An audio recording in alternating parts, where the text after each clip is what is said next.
নতুন যে রাজনৈতিক শক্তি এবং দল গঠন হচ্ছে, আমি সেখানে অংশগ্রহণ করতে আমার অভিপ্রায় আছে। আমাদের যে গণঅভ্যুত্থান এর যে প্রতিশ্রুতি, সেটা বাস্তবায়নে মাঠে থেকে কাজ করার লক্ষ্যে আমি সরকার থেকে পদত্যাগ করছি। অবশেষে সরকার ছাড়লেন উপদেষ্টা নাহিদ। অভ্যুত্থানের আকাঙ্ক্ষা বাস্তবায়নে রাজপথে থাকতেই পদত্যাগ দায়িত্ব নিচ্ছেন নতুন দলে, স্বাগত জানালো বিএনপি।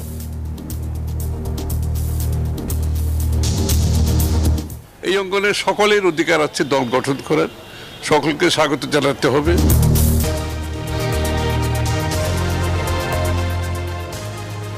দর্শক দেখছিলেন প্রধান শিরোনাম, এবারে জানাবো অন্যান্য শিরোনামগুলো। নিজেরা যদি কাদা ছোড়াছুড়ি করেন, মারামারি কাটাকাটি করেন, এই দেশ এবং জাতির স্বাধীনতা সার্বভৌমত্ব বিপন্ন হবে। নিজেরা হানাহানি করলে অপরাধীরা সুযোগ পাবে, সতর্ক করলেন সেনাপ্রধান।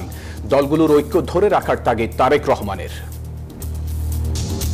রাজনৈতিক দলের গুলোর ভিতরে ঐক্যের যাতে কোনো ফাটল না ধরে। ছিনতাই হত্যাকাণ্ডে জনমনে বাড়ছে উদ্বেগ, স্বাভাবিক জীবন যাপনের নিশ্চয়তা চান সাধারণ মানুষ। গাফিলতি সহ্য করা হবে না, হুঁশিয়ারি স্বরাষ্ট্র উপদেষ্টার। পিলখানা হত্যাযজ্ঞের 16 বছর, জাতীয় শহীদ সেনা দিবসে নিহতদের গভীর শ্রদ্ধায় স্মরণ, দায়ীদের দৃষ্টান্তমূলক শাস্তির আশায় পরিবার। তিন শক্তির চক্রে জিম্মি সরকারি ক্রয় খাত, বলছে টিআইবি। কেনাকাটায় দুর্নীতি, অপচয়ে ব্যয় হয় বাজেটের 27% অর্থ। রাশিয়া ইউক্রেন যুদ্ধ বন্ধে আরও এক ধাপ অগ্রগতি, জাতিসংঘে মস্কোর পক্ষে ভোট যুক্তরাষ্ট্রের। চলতি বছরই যুদ্ধ বন্ধের আশা জেলেনস্কির। চলে যাব পুরো খবরে। অবশেষে অন্তর্বর্তী সরকার থেকে সরে দাঁড়ালেন নাহিদ ইসলাম। রাজনীতির খাতায় নাম লেখাতে ছাড়লেন তথ্য ও সম্প্রচার মন্ত্রণালয় এবং ডাক, টেলিযোগাযোগ ও তথ্য প্রযুক্তি মন্ত্রণালয়ের উপদেষ্টার দায়িত্ব। মঙ্গলবার প্রধান উপদেষ্টার কাছে পদত্যাগপত্র জমা দেন। পরে সাংবাদিকদের জানান, ছাত্র জনতার আকাঙ্ক্ষা বাস্তবায়নে নতুন রাজনৈতিক শক্তির সঙ্গে কাজ করতে চান। জুলাই আন্দোলনে তৈরি হওয়া জন আকাঙ্ক্ষা পূরণে নতুন রাজনৈতিক দল গঠনের উদ্যোগ নেয় বৈষম্য বিরোধী ছাত্র আন্দোলন এবং জাতীয় নাগরিক কমিটি। বেশ কয়েকদিন ধরেই গুঞ্জন ছিল সরকার থেকে পদত্যাগ করে নতুন এই দলের দায়িত্ব নিতে যাচ্ছেন তথ্য ও সম্প্রচার মন্ত্রণালয় এবং ডাক, টেলিযোগাযোগ ও তথ্য প্রযুক্তি মন্ত্রণালয়ের দায়িত্বে থাকা উপদেষ্টা নাহিদ ইসলাম। মঙ্গলবার উপদেষ্টা পরিষদের অনানুষ্ঠানিক বৈঠকে প্রধান উপদেষ্টার হাতে নিজের পদত্যাগপত্র জমা দিয়ে দুপুর 2:30টায় রাষ্ট্রীয় অতিথি ভবন যমুনা থেকে বেরিয়ে আসেন তিনি। পদত্যাগপত্রে উপদেষ্টা পরিষদে তাকে সুযোগ দেওয়ার জন্য প্রধান উপদেষ্টা ডক্টর মোহাম্মদ ইউনূসকে ধন্যবাদ জানান। অভ্যুত্থানে নেতৃত্ব দেয়া ছাত্র জনতার প্রতিনিধি হিসেবে অন্তর্বর্তী সরকারের উপদেষ্টার দায়িত্বে আসা নাহিদ ইসলাম বলেন, দেশের বৃহত্তর স্বার্থে এখন জনগণের পাশে থাকতে চান তিনি। নতুন যে রাজনৈতিক শক্তি এবং দল গঠন হচ্ছে, আমি সেখানে অংশগ্রহণ করতে আমার অভিপ্রায় আছে এবং জনগণের সাথে মিশে আবারও জনগণকে ঐক্যবদ্ধ করা এবং আমাদের যে গণঅভ্যুত্থান এর যে প্রতিশ্রুতি, সেটা বাস্তবায়নে মাঠে থেকে কাজ করার লক্ষ্যে আমি সরকার থেকে পদত্যাগ করছি। সাংবাদিকদের প্রশ্নের জবাবে গত 6 মাসে সরকারের কাজের ছোটখাটো মূল্যায়নও করেন নাহিদ। আশা করব যে অন্তর্বর্তীকালীন সরকার সামনের দিনগুলোতে জনগণের যে আকাঙ্ক্ষা, গণঅভ্যুত্থানের যে আকাঙ্ক্ষা, সেই আকাঙ্ক্ষা বাস্তবায়নে তারা সচেষ্ট হবে এবং দেশের যে আইন শৃঙ্খলা পরিস্থিতি, সেই আইন শৃঙ্খলা পরিস্থিতি এবং দ্রব্যমূল্য নিরসনে তারা সফলতা দেখাতে পারবে। উপদেষ্টা পরিষদে থাকা অন্য 2 ছাত্র উপদেষ্টাও কি পদত্যাগ করছেন? সাংবাদিকদের এমন প্রশ্নের উত্তর দেন নাহিদ ইসলাম। যে প্রতিশ্রুতি নিয়ে এই সরকার গঠিত হয়েছিল, ছাত্ররা এসেছিল, সেই প্রতিশ্রুতি পূরণে অন্য যে 2 জন রয়েছে, তারা মনে করছে তাদের সরকারে এখনো দায়িত্ব রয়েছে, তারা এখনো সরকারে থেকেই জনগণকে সার্ভ করবে। তারা যদি রাজনীতি করার প্রয়োজন বোধ করে, তারা তখন হয়তো সরকার ছেড়ে দেবে। শুক্রবার রাজধানীর মানিক মিয়া এভিনিউ থেকে আনুষ্ঠানিকভাবে যাত্রা শুরু করবে জুলাই আন্দোলনের নেতৃত্ব দেয়া নতুন এই দল। শাহ আলী জয়, নিউজ 24, ঢাকা। নতুন রাজনৈতিক দলকে স্বাগত জানাবে বিএনপি। উপদেষ্টা পরিষদ থেকে নাহিদ ইসলামের পদত্যাগের পর এক প্রতিক্রিয়ায় এই কথা বলেছেন বিএনপির স্থায়ী কমিটির সদস্য আমির খসরু মাহমুদ চৌধুরী। যার জন্য আমরা 16 বছর আন্দোলন করছি, একটি মুক্ত রাজনৈতিক অঙ্গন। এই অঙ্গনের সকলের অধিকার আছে দল গঠন করার, সকলকে স্বাগত জানাতে হবে। এবং আমাদের মধ্যে মতভেদ থাকবে, সকলের মধ্যে অনেকগুলো ছাত্র রাজনৈতিক দল হয়েছে, আরও 3-4টা হয়েছে, এটার বাইরেও তো 3-4টা হয়েছে। এখন সকলের অধিকার আছে, সবাই আসুক রাজনৈতিক অঙ্গনে এবং একটা সুসম্পর্কের মাধ্যমে, পরস্পরের প্রতি সম্মানের মাধ্যমে বাংলাদেশে একটা নতুন রাজনৈতিক সংস্কৃতি আমাদেরকে আনতে হবে। মতবিরোধ থাকবে, মতভেদ থাকবে, কিন্তু সম্মানের সাথে, একে অপরের সাথে আমাদের এই সংস্কৃতি বাংলাদেশে ফিরিয়ে আনতে হবে। নাহলে শেখ হাসিনার পতন ঘটিয়ে, স্বৈরাচারকে, ফ্যাসিস্টের পতন ঘটিয়ে কোনো লাভ হবে না। হানাহানি, কাদা ছোড়াছড়ি না করে দেশের স্বাধীনতা ও সার্বভৌমত্ব রক্ষায় সবাইকে একসাথে কাজ করার আহ্বান জানিয়েছেন সেনাবাহিনী প্রধান জেনারেল ওয়াকারুজ্জামান। মঙ্গলবার সকালে রাজধানীর মহাখালীতে রাওয়া ক্লাবে বিডিআর বিদ্রোহের ঘটনায় শহীদ সেনাদের স্মরণে আয়োজিত অনুষ্ঠানে এমন কথা বলেন তিনি। এছাড়া আইন শৃঙ্খলা রক্ষা সেনাবাহিনীর একার কাজ নয় জানিয়ে সেনাপ্রধান আরো বলেন, আইন শৃঙ্খলা বাহিনীর অনেকের বিচার চলছে। রাজধানীর রাওয়া ক্লাবে পিলখানায় সংগঠিত হত্যাকাণ্ডের ঘটনায় শাহাদাত বরণকারী শহীদ অফিসারদের স্মরণে এমন আয়োজন। অনুষ্ঠানে সেনাবাহিনী প্রধান জেনারেল ওয়াকারুজ্জামান বলেন, বিডিআর বিদ্রোহের ঘটনায় রাজনৈতিক ও বাইরের শক্তির ভূমিকার বিষয় নিয়ে কাজ করবে কমিশন। সম্পূর্ণটাই তদানীন্তন বিজেপির সদস্য দ্বারা সংগঠিত। এখানে কোনো ইফ এবং বাট নাই। এই বিচারিক প্রক্রিয়াকে নষ্ট করবেন না। যে সমস্ত সদস্য শাস্তি পেয়েছে তারা শাস্তি পাওয়ার যোগ্য। তিনি বলেন, অন্তর্বর্তী সরকার গণতন্ত্র প্রতিষ্ঠা ও সুষ্ঠু নিরপেক্ষ নির্বাচনের আয়োজন করছে, তাদেরকে সহযোগিতা করা হচ্ছে। Free, fair and inclusive election, and that election should be within December. আমার অন্য কোনো আকাঙ্ক্ষা নাই, আমার একটাই আকাঙ্ক্ষা, দেশ এবং জাতিটাকে একটা সুন্দর জায়গায় রেখে ছুটি করা। I had enough. Was last 7-8 months, I had enough. সেনাপ্রধান ও বাহিনী নিয়ে কিছু মানুষ বিদ্বেষ ছড়াচ্ছে উল্লেখ করে তিনি এগুলো বন্ধ করে বরং পরামর্শ দেওয়ার আহ্বান জানান। আমাদেরকে সাহায্য করেন, আমাদেরকে আক্রমণ করেন না। আপনারা যদি নিজেদের মধ্যে ভেদাভেদ ভুলে একসাথে কাজ না করতে পারেন, নিজেরা যদি কাদা ছোড়াছুড়ি করেন, মারামারি কাটাকাটি করেন, এই দেশ এবং জাতির স্বাধীনতা, সার্বভৌমত্ব বিপন্ন হবে। আমি আজকে বলে দিলাম, নাইলে আপনারা বলবেন যে আমি আপনাদের সতর্ক করিনি। আমি সতর্ক করে দিচ্ছি আপনাদের। আইন শৃঙ্খলা পরিস্থিতির অবনতির কারণ ব্যাখ্যা করে নিজের মতামত তুলে ধরেন general Wakeruzzaman. Police, RAB, BGB, DGFI, NSI এগুলো দেশের জন্য অত্যন্ত গুরুত্বপূর্ণ কাজ করেছে অতীতে। বিভিন্ন দোষারোপ, খুন ইত্যাদি তদন্ত চলছে। অবশ্যই তদন্ত হবে, দোষীদের বিচারের আওতায় আনতে হবে। এমনভাবে কাজটা করতে হবে যেন এই অর্গানাইজেশনগুলো আন্ডারমাইন না হয়। সেনাপ্রধান জানান, সুন্দর সুশৃঙ্খল দেশ গড়তে সবাইকে এক হয়ে কাজ করতে হবে যেন গণতন্ত্র রক্ষা ও সংস্কার হয়। আমরা নিজেরা হানাহানির মধ্যে ব্যস্ত, একজন আরেকজনের বিরুদ্ধে বিষদগারে ব্যস্ত। এটা একটা চমৎকার সুযোগ অপরাধীদের জন্য। মাসুদ আলাবনী, নিউজ 24, ঢাকা। দেশের বর্তমান বাস্তবতায় রাজনৈতিক দলগুলোকে ঐক্য ধরে রাখার তাগিদ দিয়েছেন বিএনপির ভারপ্রাপ্ত চেয়ারম্যান তারেক রহমান। বলেছেন, নির্বাচন ইস্যুতে সরকারের পক্ষ থেকে আসা বিভিন্ন ধরনের বক্তব্য পরিস্থিতি জটিল করছে। মঙ্গলবার কুমিল্লা মহানগর বিএনপির দ্বিবার্ষিক সম্মেলনে অন্তর্বর্তী সরকারকে সফল করতে সব ধরনের সহায়তার আশ্বাস দেন তারেক রহমান। কুমিল্লা মহানগর বিএনপির দ্বিবার্ষিক সম্মেলন ঘিরে টাউন হল জুড়েই দলীয় নেতাকর্মীদের সরব উপস্থিতি। অনুষ্ঠান জুড়েই মূল আকর্ষণ ছিল দলের ভারপ্রাপ্ত চেয়ারম্যানের বক্তব্য। নতুন নেতৃত্ব নিয়ে সামনের দিনে কিভাবে জনগণের সমর্থন অর্জন করবে বিএনপি, বক্তব্যের শুরুতেই সেই বিষয়ে কথা বলেন তারেক রহমান। একটি রাজনৈতিক দলের পরিকল্পনাকে যদি সফল করতে হয় তাহলে সবচাইতে উত্তম পন্থা হচ্ছে ভোটের মাধ্যমে জনগণের সমর্থন নিয়ে সরকার গঠনের মাধ্যমে সেই পরিকল্পনাগুলোকে বাস্তবায়ন করা। বলেন একটি গণতান্ত্রিক রাজনৈতিক দল বিএনপি নির্বাচনের কথা বলবে সেটাই যৌক্তিক।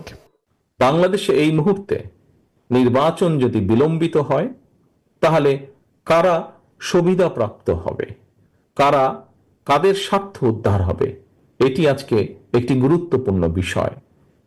বিএনপি সকল সময় আমরা স্লোগান দিয়েছি, আমাদের একটি স্লোগানের মূল মন্ত্র বা মূল স্লোগান হচ্ছে জনগণই আমাদের সকল রাজনৈতিক ক্ষমতার উৎস।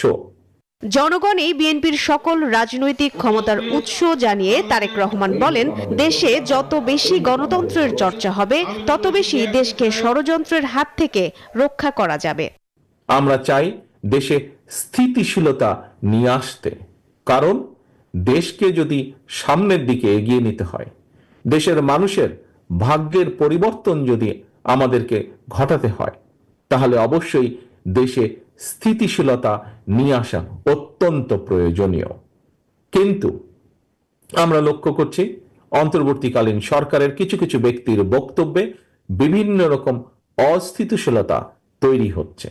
অন্যদিকে দ্রব্যমূল্যের ঊর্ধ্বগতি রোধ, দেশের আইন শৃঙ্খলার উন্নতি, পতিত ফ্যাসিবাদ সরকারের দোসরদের বিচার এবং দ্রুত নির্বাচনী রোডম্যাপ ঘোষণার দাবিতে মঙ্গলবার দেশের ৮ জেলায় সমাবেশ পালন করেছে বিএনপি। মারুফা রহমান, নিউজ 24। চুরি, ডাকাতি আর খুন খারাপিতে উদ্বেগ বাড়ছে জনমনে। দর্শক, কোনো কোনো এলাকার পরিস্থিতি এতটাই খারাপ যে উদ্বেগ উৎকণ্ঠা পরিণত হয়েছে ভয়, শঙ্কা আর আতঙ্কে। এমন অবস্থায় স্বাভাবিক জীবন যাপনের নিশ্চয়তা চান সাধারণ মানুষ। অন্যদিকে পরিস্থিতি নিয়ন্ত্রণে বরাবরের মতোই কঠোর অবস্থানে সরকার। অপরাধীদের ধরতে ডেভিল হান্টের পাশাপাশি চলছে ইন্টেন্সিভ পেট্রোল প্রোগ্রাম। স্বরাষ্ট্র উপদেষ্টার আশা খুব শিগগিরই উন্নতি হবে আইন শৃঙ্খলা পরিস্থিতির। রাজধানী ঢাকা যেন এক অস্থির শহরের নাম। নিত্য ভোগান্তির বাইরে প্রতিদিনই অপরাধের ঘটনা আলোচনায় আসছে। চোখে আঙ্গুল দিয়ে দেখিয়ে দিচ্ছে খুব বেশি নিরাপদ নয় নগরের অনেক এলাকা। অপরাধীদের ধরতে একদিকে চলছে ডেভিল হান্ট, তার মধ্যে প্রতিদিন হচ্ছে চুরি, ডাকাতি, এমনকি খুন, ধর্ষণের মতো ঘটনা। পরিস্থিতি ঠিক রাখতে ইন্টেন্সিভ পেট্রোল প্রোগ্রাম ঘোষণা করেছে সরকার। এমন বাস্তবতায় কতটা নিরাপদে, কতটা স্বস্তিতে আছেন নগরবাসী? ছিনতাইকারী, দর্শনকারী হইতে সর্বকিছু বর্তমান বাংলাদেশে চলতে আছে। প্রশাসন চুপচাপ হয়ে বসে আছে, আমার কাছে মনে হচ্ছে তাই। নিরাপত্তা বাহিনী পাওয়া যায় না খুঁজলে। কেবল রাজধানীতেই নয়, দেশ জুড়েই আইন শৃঙ্খলা পরিস্থিতির অবনতি হচ্ছে। কক্সবাজারে বিমান ঘাঁটিতে হামলা কিংবা খাগড়াছড়ির সাজেকে আগুনের ঘটনা ভাবাচ্ছে নতুন করে। এখানে যতটুকু সাজেক, পুরো সাজেক 4 কিলোমিটার, আমাদের আধা কিলোমিটার মতো জায়গা পুড়ে গেছে। আমাদের পরও আমরা এদিকে নামাজ পড়ছি, এদিকে ডাকাতি হচ্ছে। কিন্তু বিপ্লব পরবর্তী বাংলাদেশ কেন অস্থির হচ্ছে দিন দিন? কেন বাড়ছে সংঘাত, সহিংসতা? অনুসন্ধানে দেখা গেছে শেখ হাসিনার পতনের পর সবাই নিজেদের অতিরিক্ত ক্ষমতাবান মনে করছে। এখনো পূর্ণ মনোবল ও জনবল নিয়ে কাজ শুরু করতে পারেনি পুলিশ। থানা থেকে লুট হওয়া অস্ত্র ব্যবহৃত হচ্ছে অপরাধমূলক কাজে। বন্ধ শিল্প কারখানার বেকার শ্রমিকরা জড়াচ্ছে চুরি, ডাকাতিতে। এসবের সঙ্গে আছে ফ্যাসিবাদী সরকারের দোসরদের নানা চক্রান্ত, ষড়যন্ত্র। সব মিলিয়ে এক ধরনের অরাজকতা সৃষ্টি হয়েছে দেশ জুড়ে। অভ্যুত্থানের পরে মানুষের যে একটা মানসিক পরিবর্তন, কারণ সবাই এখন যে ধরনের এক ধরনের যেই একটা স্ট্রেসফুল অবস্থার মধ্যে আছে, সেটাকে ডিল করার জন্য এই বাহিনীর মধ্যে আসলে কিছু কোঅর্ডিনেশন, ট্রেনিং, কিছু মিটিং এবং পলিসি ঠিক করে আসলে কাজগুলো করা উচিত। পরিস্থিতি নিয়ন্ত্রণে প্রাণপণে চেষ্টা করছে পুলিশ, যদিও তাতে ভরসা পাচ্ছে না সাধারণ মানুষ। যে কারণে স্বরাষ্ট্র উপদেষ্টার পদত্যাগের দাবি উঠেছে। স্বরাষ্ট্র উপদেষ্টা বলছেন, শিগগিরই আরও স্বাভাবিক হবে সামগ্রিক পরিস্থিতি। এটা সাজিয়েছি, এটা দেখে যদি কোনো জায়গায় কোনো রকমের গাফিলতি আমার কর্মচারী বা আমার বাহিনীর ভিতরে থাকে, আমি তাদের আইনের আওতায় নিয়ে আসবো। এখানে কাউকেই ছাড় দেওয়া হবে না। পুলিশ বলছে, রাষ্ট্র তথা সাধারণ মানুষের জানমালের নিরাপত্তার দরকার হলে আরও কঠোর অবস্থানে যাবে আইন শৃঙ্খলা রক্ষাকারী বাহিনী। মাসুদ সুমন, নিউজ 24, ঢাকা। শ্রদ্ধা, ভালোবাসায় পিলখানায় নিহত সেনা কর্মকর্তাদের স্মরণ করল বাংলাদেশ। সকালে সরকার ও বিভিন্ন রাজনৈতিক দলের পক্ষ থেকে বনানী কবরস্থানে শ্রদ্ধা জানানো হয়। শ্রদ্ধা জানান স্বজনরাও। স্বরাষ্ট্র উপদেষ্টা বলেন, পিলখানা হত্যাকাণ্ডের সঠিক বিচার নিশ্চিতে কাজ করছে স্বাধীন তদন্ত কমিশন। অন্যদিকে বিএনপির মহাসচিব মির্জা ফখরুল ইসলাম আলমগীর বলছেন, সেনাবাহিনীকে দুর্বল করতেই পিলখানায় হত্যাকাণ্ড হয়েছিল। এবারই প্রথম দিনটি পালিত হচ্ছে জাতীয় শহীদ সেনা দিবস হিসেবে। কেবল বাংলাদেশ নয়, বিশ্ববাসী জানে কি নির্মম নিষ্ঠুরতা হয়েছে পিলখানা হত্যাকাণ্ডে। তবে সবচেয়ে ভালো জানেন স্বজনহারা এসব মানুষগুলো, যারা প্রিয়জন হারিয়ে স্তব্ধ হয়ে আছেন, এখনো বয়ে বেড়াচ্ছেন দুঃসহ ভয়াবহ সেই স্মৃতি। ভয়ঙ্কর এই হত্যাযজ্ঞ বাংলাদেশের ইতিহাসে এক কলঙ্কময় অধ্যায়, যেখানে নির্বিচারে হত্যা করা হয়েছে 57 সেনা কর্মকর্তাকে। বছরের পর বছর চোখের জল আর দহন যন্ত্রণাকে সঙ্গী করে বাঁচা এসব স্বজনরা এবার কিছুটা হলেও প্রশান্তিতে, কারণ বহু বছর পর 25 ফেব্রুয়ারিকে পালন করা হচ্ছে জাতীয় শহীদ সেনা দিবস হিসাবে। আমার বুকের ভিতরে কিছু নেই, এটা একটু বেশি দেরি হলেও সেটা আমরা পেয়েছি। মঙ্গলবার সকালে দিবসটি উপলক্ষে বনানীতে সামরিক বাহিনীর কবরস্থানে রাষ্ট্রপতি এবং প্রধান উপদেষ্টার পক্ষে ফুল দিয়ে শ্রদ্ধা জানান তাদের সামরিক সচিব। বিডিআর বিদ্রোহের যে ঘটনা, সেই এরপর যথাক্রমে শহীদদের প্রতি শ্রদ্ধাঙ্গ নিবেদন করেন স্বরাষ্ট্র উপদেষ্টা, 3 বাহিনী প্রধান, বিজিবি মহাপরিচালক এবং শহীদদের পরিবার স্বজনরা। শ্রদ্ধা নিবেদন শেষে স্বরাষ্ট্র উপদেষ্টা বলেন, পিলখানা হত্যাকাণ্ডের সঠিক বিচার নিশ্চিতে কাজ করছে জাতীয় স্বাধীন কমিশন। তাদের দুইটা মেইন দাবি ছিল, একটা হলো বিচারের দাবি, আর একটা হলো এই শহীদ সেনা দিবস ঘোষণা করা। তা আমরা কিন্তু শহীদ সেনা দিবস ঘোষণা করেছি এবং আজকে এই শহীদ সেনা দিবস হিসাবেই কিন্তু পালন করা হচ্ছে। আর আরেকটা দাবি ছিল যে বিচার, ওই জন্য কিন্তু আমরা কমিশন করে দিয়েছি। পুষ্পস্তবক অর্পণ করে বিভিন্ন রাজনৈতিক দল। এ সময় বিএনপি মহাসচিব মির্জা ফখরুল ইসলাম আলমগীর বলেন, শেখ হাসিনার নেতৃত্বে আওয়ামী লীগ সরকারের যোগসূত্রে 2 দিন ধরে চালানো হয় এই হত্যাযজ্ঞ। বাংলাদেশের সেনাবাহিনীর যেন মনোবল নষ্ট হয়ে যায়, যেন তার দুর্বল হয়ে যায়, সেই কারণে এই ঘটনাগুলো ঘটে। সবচেয়ে দুর্ভাগ্যের বিষয়, তখন যারা রাষ্ট্র ক্ষমতায় ছিলেন হাসিনার নেতৃত্বে আওয়ামী লীগ, তারা অত্যন্ত পরিকল্পিতভাবে এই ঘটনাটির সঙ্গে যোগ সাজশ করে স্বাধীনতার সমস্ত প্রশ্নের কোনো আপোষ না। আর শহীদদের পরিবারের দাবি, দ্রুত আইনি জটিলতা নিরসন হোক, নিশ্চিত হোক ন্যায় বিচার।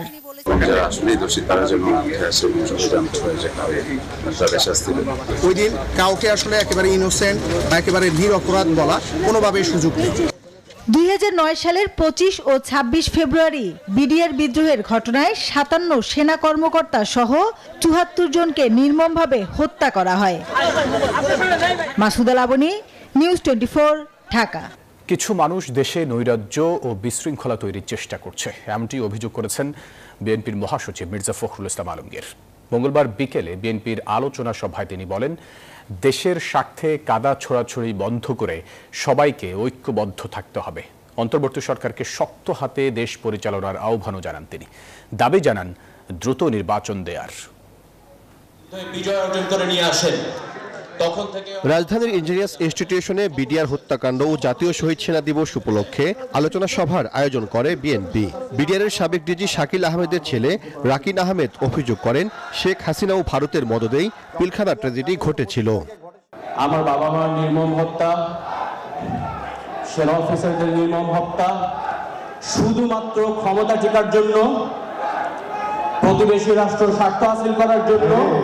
বিএনপি নেতারা অভিযোগ করেন, বাংলাদেশের স্বাধীনতা ও সার্বভৌমত্বকে দুর্বল করতেই প্রতিবেশী দেশের সাথে মিলে বিডিআর হত্যাকাণ্ড ঘটিয়েছিল আওয়ামী লীগ। দেশের স্বার্থকে জলাঞ্জলি দিয়ে পার্শ্ব প্রতিবেশী রাষ্ট্রের সাথে মিশে আধিপত্যবাদ বিস্তারের জন্য 25 ফেব্রুয়ারি সেই দিনটাকে একটা কলঙ্কিত দিন হিসাবে এত বড় ঘটনা ঘটাতে পেরেছে। বিডিআর বর্ডারে অত্যন্ত এফেক্টিভ একটি বাহিনী ছিল, বিএসএফ মোকাবেলা করেছে বলিষ্ঠভাবে। এই জন্য তাদেরকে শিক্ষা দেওয়ার জন্যই এই ধরনের হত্যাকাণ্ডের ব্যবস্থা করেছে আওয়ামী লীগ এবং আমাদের প্রতিবেশী রাষ্ট্র মিলে। দেশের চলমান রাজনৈতিক পরিস্থিতি তুলে ধরে বিএনপি মহাসচিব বলেন, কিছু মানুষ দেশে অশান্তি তৈরির চেষ্টা করছে, দ্রুত নির্বাচনের দাবিও জানান তিনি। সমগ্র দেশের মানুষকে আহ্বান জানাতে চাই যে আজকে এই কাদা ছড়াছড়ি বন্ধ করে, তর্ক বিতর্ক বন্ধ করে সবাই ঐক্যবদ্ধ থাকুন, যাতে ঐক্যবদ্ধ থাকার মধ্য দিয়ে আমরা একটা গণতান্ত্রিক জায়গায় পৌঁছতে পারি। আলোচনা সভায় বিএনপি নেতারা অভিযোগ করেন ২৪-এর গণবিপ্লবকে নস্যাৎ করতে ভারতে বসে চক্রান্ত করছেন শেখ হাসিনা।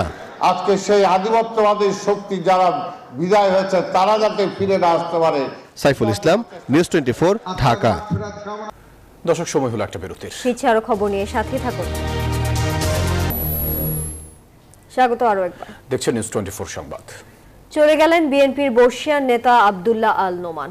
বয়স হয়েছিল ৮১ বছর। তার মৃত্যুতে শোকের ছায়া নেমেছে রাজনৈতিক অঙ্গনে। শোক জানিয়েছেন বিএনপির ভারপ্রাপ্ত চেয়ারম্যান তারেক রহমান সহ দলের নেতাকর্মীরা। শুক্রবার বাদ জুমা জানাজা শেষে তাকে চট্টগ্রামে পারিবারিক কবরস্থানে দাফন করা হবে।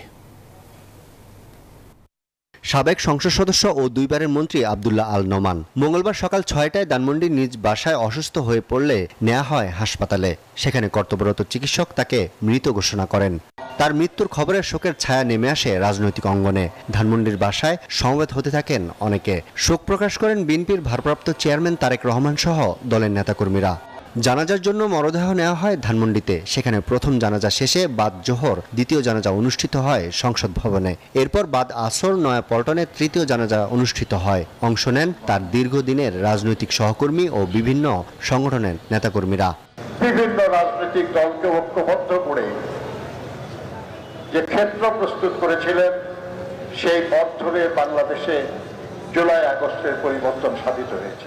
চট্টগ্রামে আজকে যে সভা হওয়ার কথা ছিল দলের, সেই সভায় যাওয়ার জন্য তিনি প্রস্তুতি নিচ্ছিলেন। অর্থাৎ জীবনের শেষ মুহূর্তটুকু পর্যন্ত তিনি দলের কাজে, দেশের কাজে তিনি উৎসর্গ করেছেন। বর্ষিয়ান এই রাজনৈতিক স্ত্রী, এক ছেলে, এক মেয়ে, নাতি নাতনি সহ অসংখ্য গুণগ্রাহী রেখে গেছেন। যেখানে যখন তাকে কোনো দায়িত্ব দেওয়া হয়েছে, আপনারা জানেন এই রাজনৈতিক কর্মী খুশি মনে দৌড়ে গেছে সেখানে। এতটুকু তার ক্লান্তিকে তিনি কখনো। শুক্রবার চট্টগ্রামের রাউজানে বাদ জুমা জানাজা শেষে পারিবারিক কবরস্থানে দাফন করার কথা রয়েছে প্রবীণ নেতাকে। আরিফুল ইসলাম, নিউজ 24, ঢাকা। সরকারি কেনাকাটার প্রক্রিয়া তিনটি শক্তির চক্রে জিম্মি। এই তিন শক্তি হলো আমলাতন্ত্র, ক্রয়পক্ষ ও রাজনৈতিক ঠিকাদার। মঙ্গলবার দুপুরে সংবাদ সম্মেলনে একটি প্রতিবেদনে এসব কথা তুলে ধরেছে টিআইবি। সংস্থাটি বলছে, প্রতি বছর বাজেটের ২৭% অর্থ এই কেনাকাটার দুর্নীতি ও অপচয়ে ব্যয় হয়। যে অনিয়ম দুর্নীতি হয় তার মাধ্যমে যে ক্রয় মূল্য তার অর্থাৎ বাজেটের প্রায় ২৭% মতো, কমপক্ষে ২৭% মতো অপচয় হয় দুর্নীতির কারণে। আমলাতন্ত্র বা ক্রয় প্রক্রিয়ার সাথে জড়িত কর্মকর্তাদের একাংশ, অন্যদিক থেকে যারা ঠিকাদার এবং যার সাথে রাজনৈতিক শক্তি, এই ত্রিপক্ষীয় আদালতের মাধ্যমে যে দুর্নীতিটা হয় সেটি আরো ডিজিটালাইজড হয়ে আরো বেশি প্রাতিষ্ঠানিক রূপ লাভ করেছে। আবার সময় হলো আরো একটা বিরতির। সাথেই থাকুন। আবার স্বাগত নিউজ 24 সংবাদে। এবারে অর্থ বাণিজ্যের খবর।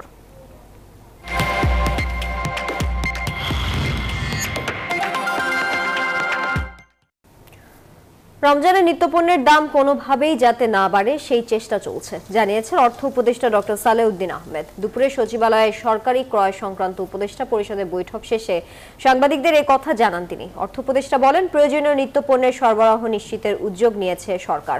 তবে আইন শৃঙ্খলা পরিস্থিতি নিয়ে ব্যবসায়ীরা উদ্বিগ্ন। যুক্তরাষ্ট্র থেকে কথিত $29 মিলিয়ন আসার প্রসঙ্গ নিয়েও কথা বলেন তিনি। জানান, কি উদ্দেশ্যে এই খরচ হয়েছে তা খতিয়ে দেখতে হবে।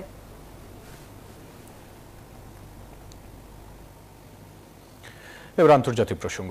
রাশিয়ার পক্ষে অবস্থান নিয়ে ইতিহাস গড়ল যুক্তরাষ্ট্র। সোমবার জাতিসংঘের সাধারণ পরিষদে ইউক্রেনে রাশিয়ার আগ্রাসনের নিন্দা এবং ইউক্রেনের আঞ্চলিক অখণ্ডতার পক্ষে প্রস্তাব উত্থাপন করা হয়। আর সেখানেই মস্কোর পক্ষে অবস্থান নেয় ওয়াশিংটন। এমনকি মার্কিন প্রস্তাবে ইউক্রেন যুদ্ধ বন্ধের আহ্বান জানানো হলেও রাশিয়ার বিরুদ্ধে কোনো সমালোচনা করেনি। বিশ্লেষকরা বলছেন, এর মধ্য দিয়ে নিজেদের অবস্থান পরিবর্তন স্পষ্ট করেছে ট্রাম্প প্রশাসন। আর এই ছিল নিউজ 24 সংবাদে। এতক্ষণ সঙ্গে থাকার জন্য সবাইকে ধন্যবাদ।